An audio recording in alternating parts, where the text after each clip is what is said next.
Tu sais quoi? Mon fils, il a le Covid. 2 ans sans rien choper et là, ça y est. Bon, il a rien, hein, c'est le principal. Mais ça nique mon émission, là. Ouais, il devait y avoir Edaria et puis Maria. J'ai déjà tout écrit, moi. Attends voir. J'ai peut-être une idée pour me dépatouiller de la situation.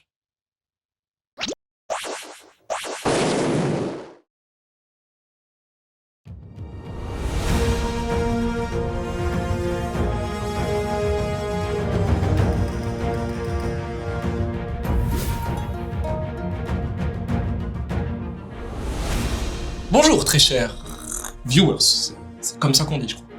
Et belle journée également pour ceux qui découvrent cette merveilleuse, que dis-je, cette sublime émission. Bienvenue dans ce 21e numéro de l'Hebdo Manga News du dimanche 6 février 2022. Et à partir d'aujourd'hui, le programme de l'émission va légèrement varier avec une surprise. Ouais, on va dire une surprise. Attention, hein, vous attendez pas non plus à gagner un voyage au Japon. Encore que... Bref. Voici le programme. La fin de Fruits Basket Hanover, Zoku Shingo d'Umezu Kazuo, le jeu vidéo Solo Leveling, le retour de Bastard en animé, la surprise, et comme d'habitude, notre sondage. Bon, Exo, comme disent les Japonais.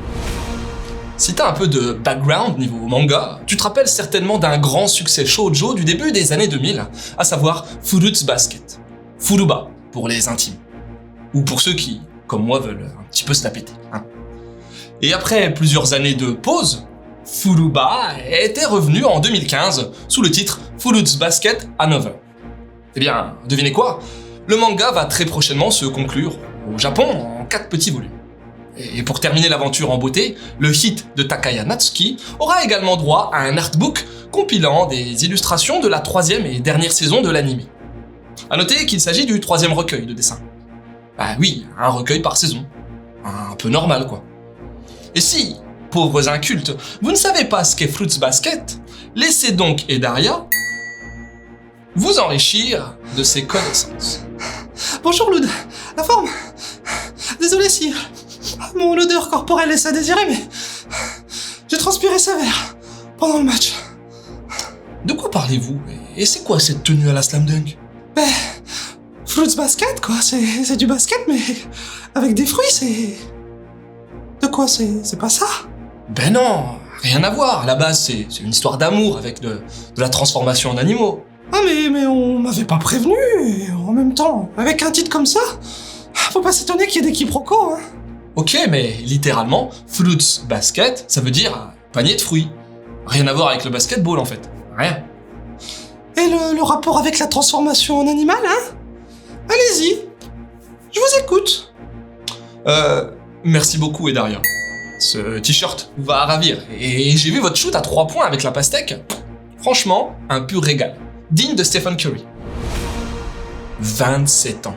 Non, c'est pas mon âge. Encore que, avec une bonne crème anti-rides. Mais là n'est pas la question. Cela fait 27 ans que le monument, que dis-je, le pilier de l'horreur en manga, Umezu Kazuo, n'avait pas proposé une nouvelle œuvre. Bon, faut dire que le bougre a pas loin de 86 piges aussi, alors... Mais voilà, Umez, avec 2 Z, hein, comme on dit dans le milieu, sort une espèce de suite à son fabuleux Je suis Shingo. Zoku Shingo. Pourquoi une espèce de suite? D'après ce que j'ai compris, il s'agira d'une narration constituée de 101 peintures acryliques qui seront mises en avant au Tokyo City View durant le premier trimestre 2022. Faut dire que le fait d'avoir remporté avec son Je suis Shingo de 82 le prix patrimoine au FIBD 2018 a permis au cultissime mangaka de remettre le pied à l'étrier. À ce propos, Maria tenait à nous faire part de son ressenti concernant cette future œuvre assez atypique. Lud, c'est magnifique, c'est merveilleux de voir Umezu se mettre à l'arte, au vrai arte, la peinture. La peinture? Ah, la peinture. Oui, c'est ce que j'ai dit là, la peinture, la toile, les couleurs, l'acrylique. J'espère juste qu'il réussira à horrifier son public avec ses peintures, comme il a si bien su le faire avec ses mangas. C'est pertinent ce que vous dites, hein. Profond même. Moi, j'ai fait comme Umesu, je me suis spécialisé dans un domaine particulier. L'horreur? Le gothique? L'impressionnisme? Non, il fait surtout de la peinture en bâtiment. Plafond, placo-plâtre, ça rapporte beaucoup plus. Beaucoup. Décidément, prof d'espagnol, de maths et aussi prof d'art plastique, je savais que les profs avaient un salaire de merde, mais de là à accumuler 3 tafs en parallèle... Bon, même si cette news a pas un lien direct avec le Japon, vu le succès grandissant du webtoon un peu partout dans le monde, nous nous sommes dit qu'elle aurait tout de même sa place sur le plateau de l'hebdo manga news. Solo Leveling, un des gros cartons webtoon du moment, va avoir droit à son adaptation vidéoludique. Et si vous ne savez pas ce qu'est un webtoon, disons qu'il s'agit d'une BD numérique venant de Corée. Du Sud, hein. Bien entendu. Et pour plus d'infos, comme on disait à l'époque, il y a Mangado. Et donc, un jeu vidéo en lien avec Solo Leveling sera conçu par Netmarble, éditeur de jeux vidéo en Corée. Du Sud, hein, du Sud, parce que bon... Ce sera un jeu sur mobile, mais également sur PC. Un action-aventure saupoudré d'éléments de RPG, s'il vous plaît. Et que dire, à part qu'un trailer est désormais dispo, hein? Que dire? Ah si, le webtoon de Solo Leveling vient de se terminer il y a peu en Corée. Toujours du Sud, hein, toujours. Parce que bon... Je voudrais pas créer de polémique non plus, hein. On va éviter les tensions. Bref, de quoi ravir les fans de webtoon. On n'y croyait plus, mais... Le gros bâtard est enfin de retour. Enfin, Bastard. Si t'as que 4 poils au menton, tu connaîtras peut-être pas Bastard, mais sache que dans les années 80-90, ce manga créé par Hagiwara Kasushi était une véritable bombe, un peu dans la mouvance dark fantasy d'un berserk, si ça peut t'aider à visualiser. Alors, the gros souci, c'est que le manga débuté en 88 et est toujours pas fini. Le 27e volume est sorti il y a des années et on attend la suite, un jour ou l'autre, même si, bon, faut pas trop rêver. En tout cas, Netflix tente de faire revivre la licence par le biais d'un animé intitulé Bastardo, avec les 2 points d'exclamation, Heavy Metal Dark Fantasy. Et ce sera réalisé par le studio Liden Films, avec Ozaki Takaharu à la réal, Ono Sayaka au chara-design et Takanashi Yasuharu au compo musical. J'ai grave hâte de voir ce que ça va donner car, depuis les OAV de 92, y a rien eu pour Bastard côté animé. En espérant que cette remise au goût du jour permettra à l'auteur de terminer enfin sa série débutée il y a 34 ans.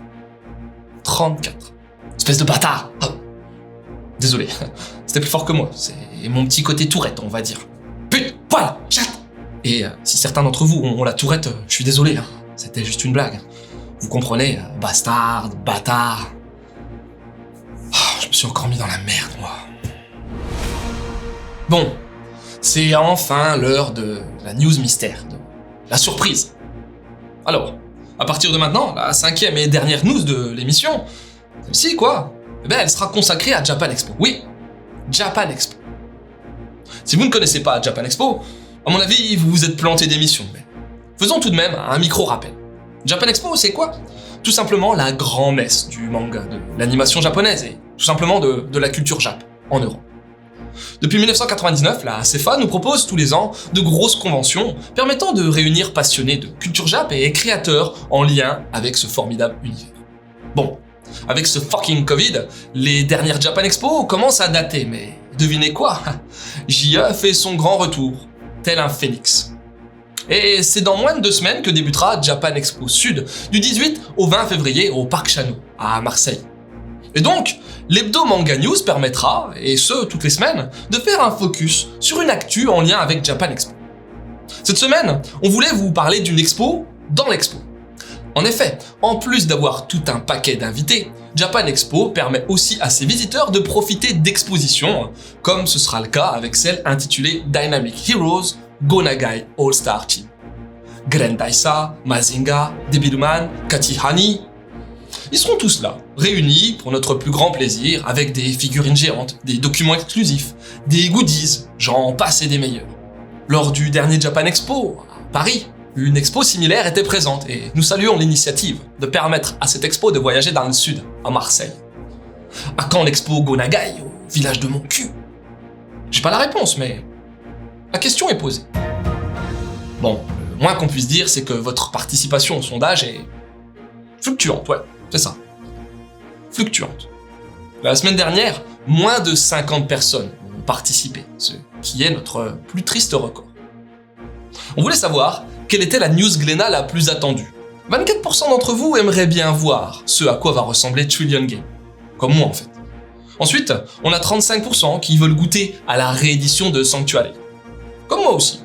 Et 41% pour finir, voudraient tester le Duranki de Miura. Tout comme moi. Bon, cette semaine, on passe aux choses sérieuses avec un sondage choc, histoire de déchaîner les passions. Pour ou contre le pass vaccinal.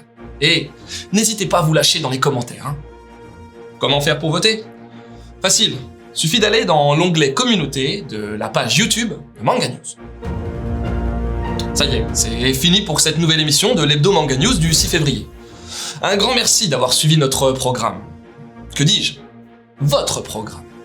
On se retrouve dimanche prochain et, en attendant, n'oubliez pas, durant la semaine, ne vous tenez pas informé de l'actu, sinon, on sert à rien. À la semaine prochaine.